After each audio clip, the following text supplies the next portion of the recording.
Rajeev Chandrasekhar BJP. സംസ്ഥാന അധ്യക്ഷനായ ശേഷം എല്ലാം മാറിയെന്നാണ് വിമർശകർ പോലും സമ്മതിക്കുന്നത്.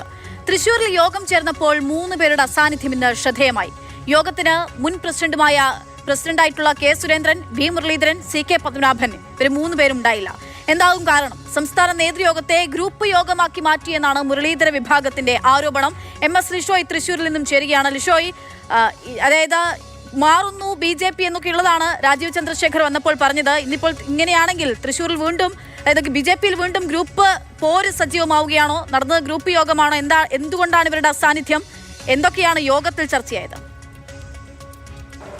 ഇന്ന് രാവിലെ ആയിരുന്നു തൃശ്ശൂരിൽ ബി.ജെ.പിയുടെ നേതൃയോഗം, സംസ്ഥാന നേതൃയോഗം നടന്നത്. സംസ്ഥാന അധ്യക്ഷൻ രാജീവ് ചന്ദ്രശേഖരന്റെ നേതൃത്വത്തിലായിരുന്നു നേതൃയോഗം നടന്നത്. പക്ഷേ ഇതിലേക്ക് ഒരു വിഭാഗം നേതാക്കളെ ക്ഷണിച്ചില്ല എന്നുള്ളതാണ് പ്രധാനപ്പെട്ട ഒരു ആരോപണം. അത് മുൻ പ്രസിഡന്റുമാർ ഉൾപ്പെടെയുള്ളവരെയാണ് ക്ഷണിക്കാതിരുന്നത്. കെ സുരേന്ദ്രനും അതുപോലെ തന്നെ വി മുരളീധര വിഭാഗത്തിനെ ഒട്ടും തന്നെ ഈ നേതൃയോഗത്തിലേക്ക് ക്ഷണിച്ചില്ല, ആരെയും ക്ഷണിച്ചില്ല എന്നുള്ളത് പാർട്ടിക്കുള്ളിലെ വിഭാഗീയത വീണ്ടും തലമുക്കുന്നു എന്നുള്ളതാണ് നമുക്ക് മനസ്സിലാക്കാൻ സാധിക്കുന്നത്. അതായത് ഈ വിഭാഗത്തെ പൂർണ്ണമായും മാറ്റി നിർത്തിക്കൊണ്ടാണ് തൃശ്ശൂരിൽ നേതൃയോഗം സംഘടിപ്പിച്ചത്.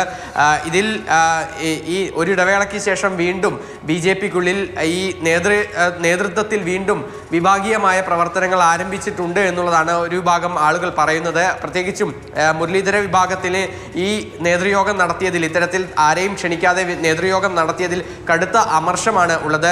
തദ്ദേശ സ്വയംഭരണ സ്ഥാപനങ്ങളിലേക്കുള്ള തെരഞ്ഞെടുപ്പ് അടുത്തിരിക്കുന്ന ഒരു സമയത്ത് ബി.ജെ.പിയിൽ ഇത്തരത്തിലൊരു സംഭവം നടന്നത് വലിയ ചർച്ചകൾക്കാണ് വഴിവെക്കുന്നത്. അതിനോടൊപ്പം തന്നെ നിലമ്പൂർ ബൈ ഇലക്ഷനുമായി ബന്ധപ്പെട്ട ചർച്ചകൾ ഉൾപ്പെടെയുള്ളവയാണ് ഇന്നിപ്പോൾ തൃശ്ശൂരിൽ നടന്നത്. പക്ഷേ അതിൽ മുൻ അധ്യക്ഷന്മാരെ ഉൾപ്പെടെ മാറ്റി നിർത്തിയതോടുകൂടി ഇന്ന് നടന്ന നേതൃയോഗത്തിലും അത് സംബന്ധിച്ച വിമർശനം ഉയരുകയും ചെയ്തു. ഒരു വിഭാഗം നേതാക്കൾ എന്തുകൊണ്ട് മുൻ അധ്യക്ഷന്മാരെ ഉൾപ്പെടെ ഈ നേതൃയോഗത്തിലേക്ക് വിളിച്ചില്ല എന്നുള്ള ചോദ്യം ഉന്നയിക്കുന്ന ഒരു സ്ഥിതി പോലും ഉണ്ടായി എന്നുള്ളതാണ് നമുക്ക് അറിയാൻ കഴിഞ്ഞത്. എന്തായാലും വലിയ തോതിൽ ചർച്ചയാവുകയാണ്. രാജീവ് ചന്ദ്രശേഖരൻ്റെ ഈ ബി.ജെ.പി. സംസ്ഥാന അധ്യക്ഷ സ്ഥാനം രാജീവ് ചന്ദ്രശേഖർ ഏറ്റെടുത്തതിന് ശേഷം പല വിധത്തിലും മുതിർന്ന നേതാക്കൾക്ക് വലിയ അമർഷം ഉണ്ടായിരുന്നു എന്നുള്ളത് നേരത്തെ തന്നെ പുറത്തു വന്ന വാർത്തകളാണ്. പക്ഷേ അതിൽ നിന്നെല്ലാം തന്നെ പരസ്യമായി ഉള്ള ഈ ഒരു വിഭാഗീയതയെ സംബന്ധിച്ചിടത്തോളം പരസ്യമായുള്ള ഒരു